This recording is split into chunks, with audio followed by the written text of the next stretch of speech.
सबसे ज्यादा कुछ कीमती है ना, तो वो है आपका समय।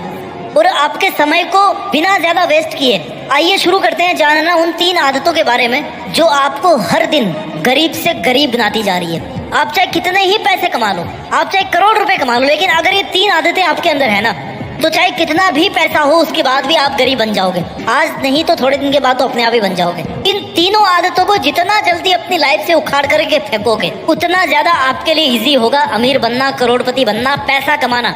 चाहे कोई सा भी आपका बिजनेस हो, चाहे कोई सा भी आपका तरीका हो, इन 3 आदतों की आपकी जिंदगी में बिल्कुल भी जगह नहीं होनी चाहिए। वीडियो को लास्ट तक जरूर देखें, इसका एक भी सेकंड मिस मत करें। आदत नंबर 1, मनी मैनेजमेंट मिस्टेक्स।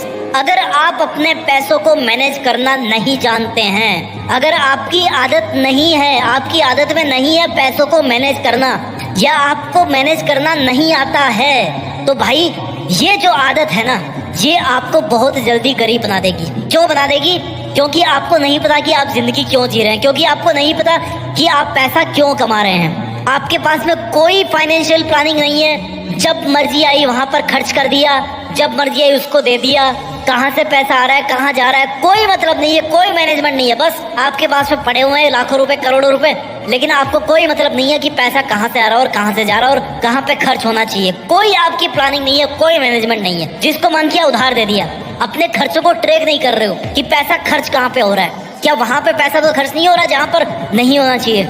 आपके पास में कोई इमरजेंसी फंड नहीं है। अगर कल को भुखमरी आ गई ना, तो सबसे पहले आप मर जाओगे। क्यों? क्योंकि आप सोच ही नहीं रहे हो, अपने पैसों को प्लान ही नहीं कर रहे हो। बिना मैनेजमेंट के कुछ नहीं मिल सकता इस लाइफ में। अगर सक्सेस हासिल करनी होती है ना, तो बहुत सारी चीजें मैनेज करनी होती है। जैसे अपने टाइम को मैनेज करना होता है, अपनी एफिशिएंसी को मैनेज करना होता है, अपने आप को मैनेज करना होता है। वैसे ही अगर आपको अमीर बनना है, करोड़पति बनना है, बहुत सारा पैसा कमाना है, बचाना है, अपने लिए इन्वेस्ट करना है, तो आपको मनी मैनेजमेंट आना चाहिए। मनी मैनेजमेंट से रिलेटेड कोई भी मिस्टेक आपको नहीं करनी चाहिए। आपको अपने इनकम सोर्सेज को अलग अलग जगहों से अलग अलग तरीकों में डिवाइड करना चाहिए कि भाई अगर ये तरीका काम नहीं किया तो मैं यहाँ से पैसे कमा सकता हूँ। मनी मैनेजमेंट क्यों नहीं कर पाते लोग? क्योंकि आलस होता है, सीखने का मन नहीं करता, इमोशंस में आकर के खर्च करते रहते हैं। बजट का कोई मीनिंग नहीं है। भाई अपने एक एक्सेल शीट तैयार करो ना, जिसमें कितना कमा रहे हो, कितना आपके पास बैलेंस है, कितना इन्वेस्टेड है। इतना तो कर ही सकते हो ना आप। ओवर कॉन्फिडेंस है कि मेरे पास तो भैया बहुत पैसा पड़ा है, कोई दिक्कत नहीं है, इमरजेंसी के लिए कोई फंड नहीं तैयार कर रखा।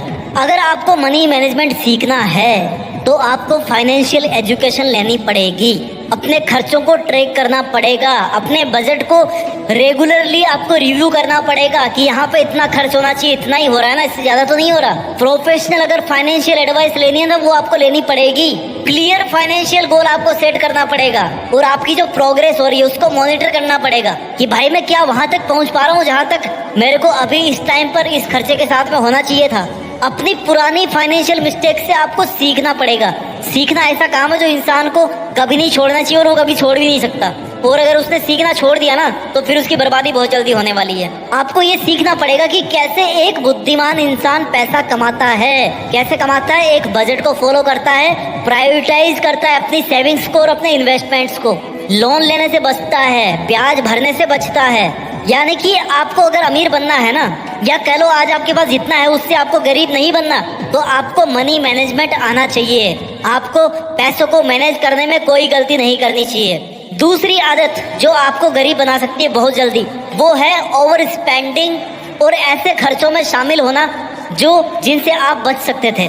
फॉर एग्जाम्पल, क्रेडिट कार्ड आपने ले रखा है, जरूरत नहीं है, लेकिन आजकल की फैशन बन गई है, ट्रेंड बन गया है, क्रेडिट कार्ड चाहिए यार। क्रेडिट कार्ड के बिना ना पर्स अधूरा सा लगता है, पर्सनैलिटी अधूरी सी लगती है। भले ही उसका फायदा कुछ ना हो, लेकिन क्रेडिट कार्ड रखना है भाई, रखना है। क्यों?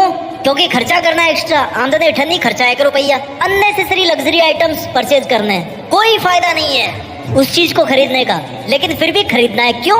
क्योंकि सोसाइटी में रहना है, स्टैंडर्ड दिखाना है। कार की जरूरत नहीं है, महीने में 1 आध बार जाते हो, किराए से भी जा सकते हो। ऑफिस तो बगल में ही है, 500 मीटर भी नहीं, 1 किलोमीटर भी नहीं है, बाइक से भी जा सकते हो, भीड़ भी नहीं रहती ज्यादा। लेकिन नहीं, कार लेनी है मतलब लेनी है। क्यों? क्योंकि सोशल स्टेटस बन गया है। ओवर स्पेंडिंग, जरूरत के बिना स्पेंड किए जा रहे हो। क्यों? क्योंकि दिखाना है लोगों को। अपने गैजेट्स को कंटिन्यूसली अपग्रेड किए जा रहे हो, जरूरत ही नहीं है। आपके पास कंप्यूटर पड़ा है पिछले 5 साल से, आपका काम चल रहा है, लेकिन चस्का चढ़ा हुआ कि यार मेरे को अपग्रेड करना है। खर्चा ही होगा। अगर आपका काम चल रहा है तो चलाओ ना यार, उस पैसे को इसमें क्यों डाल रहे हो? कहीं पे इन्वेस्ट कर दो उसको।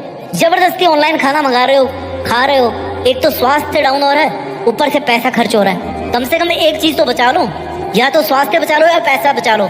दोनों चीजें बच जाएगी आपकी एक बचाने के चक्कर में। जिम की मेंबरशिप ले ली 3 महीने की, गए केवल 5 दिन और काम किया नहीं कुछ, बाइसेप बनी नहीं, फिटनेस बनी नहीं। लॉन्ग टर्म की जो मेंबरशिप लेते हो आप, कभी आपको जरूरत पड़ती है? कभी सोचा है? टीवी में रिचार्ज करा लिया स्पोर्ट्स पैक वाला, जबकि मैच 2 दिन बाद ही खत्म हो रहे हैं, बाकी के 28 दिन फालतू में पैसा दोगे। सोचते नहीं हो खर्चा करने से पहले। छोटी सी जरूरत पड़ी, पैसे निकाल दिए पॉकेट से। क्यों यार? कंजूस बनने के लिए नहीं बोल रहा, जरूरतें पूरी हो सकती है लेकिन दूसरे तरीके से भी हो सकती है। अमीर बनने की जो पावर है ना, वो पैसा इन्वेस्ट करने में है, कमाने में नहीं है, इन्वेस्ट करने में है। पैसा बचा करके आप जितना इन्वेस्ट करोगे ना, उतने ज्यादा आप अमीर बनोगे। जितनी महंगी चीजें खरीदोगे वो उतनी ही ज्यादा डेप्रिसिएट होती जाएगी। अगर आप 1 करोड़ की कार खरीदते हो ना, तो खरीदते अगले दिन उसकी कीमत हो जाएगी 80 लाख रुपए, 90 लाख रुपए, 10 लाख रुपए आपके छूट गए। 10% तो वैसे ही ड्रॉप हो जाएगा 1 घंटे के बाद ही। क्या फायदा? डेप्रिसिएटिंग असेट्स नहीं लेना है। एक बजट बनाओ और फिक्स स्टिक रहोगे, भैया इतने पैसे हैं, चाहे तो इसमें खर्च कर लो, चाहे तो उसमें खर्च कर लो, बात खत्म। अपने खर्चों को बचाओ, कहीं वैसी जगह खर्चा नहीं हो रहा जहाँ पे तुम्हें नहीं करना चाहिए। क्रेडिट कार्ड का क्या यूज है? जमा कर दो ना उसको। कंपनी वाले तो कहेंगे कि यार ले लो क्रेडिट कार्ड, फायदा ही फायदा है। फायदा किसका है? उनका है, देने वालों का फायदा, आपका नहीं है। शॉपिंग ट्रिप्स को प्लान करो, ऐसा नहीं कि मन किया और चल दिया उठ के। अरे जरूरत है तब शॉप करो यार। मॉल क्यों बनाए गए हैं? ताकि बंदा एक चीज खरीदने के लिए आए और 10 चीजें खरीद के लेके जाए। फायदा उनका है, अपना फायदा मत उठाने दो। अपने ट्रांजैक्शंस को चेक करो, बहुत सारे टूल्स हैं आपकी, इवन नेट बैंकिंग में मिल जाएंगे कि आप कहाँ पे खर्चा कर रहे हो। उन खर्चों को ट्रैक करो। अगर आपने ओवर स्पेंडिंग की और अनवांटेड खर्चों की आदत से छुटकारा नहीं पाया ना, तो आप बहुत जल्दी गरीब बनने वाले हो। आदत नंबर 3 जो आपको बहुत जल्दी गरीब बना सकती है, कि आप अपॉर्चुनिटीज को मिस करते हो, आप नेग्लेक्ट करते हो कि यार छोड़, कुछ नहीं मिलने वाला इससे। अगर आपको मौका मिल रहा है पैसा कमाने का, लालची बनने के लिए मैं नहीं बोल रहा, लेकिन अगर आपको मौका मिल रहा है पैसा कमाने का, तो आपको चूकना नहीं चाहिए। मेरी बात सुन लो, कान खोल के शांति से बता रहा हूँ, चुपके से बता रहा हूँ। अगर मौका मिल रहा है पैसा कमाने का, किसी बिजनेस में पैसा है ना, तो घुस जाओ, पैसा कमाओ। लालची नहीं बनना है, कभी भी अपने एथिक्स के साथ कॉम्प्रोमाइज नहीं करना है। लेकिन आपको लग रहा है कि रास्ता जीनियन है, मैं मेहनत कर सकता हूँ, मेरी पसंद का रास्ता है, मैं पैसा कमा सकता हूँ, तो वहां पर घुस जाओ चुपचाप। अपॉर्चुनिटी को मिस नहीं करना। अगर मिस कर दिए तो ये आपकी गंदी आदत बन जाएगी, आपको कंगाल बना देगी। तारीख थी आज फीस जमा करने की, लेकिन करोगे 10 दिन बाद में। क्यों? क्योंकि पेनल्टी भरनी है। नेग्लेक्ट कर रहे हो किसी चीज को। बिल आज पेमेंट करना है, लेकिन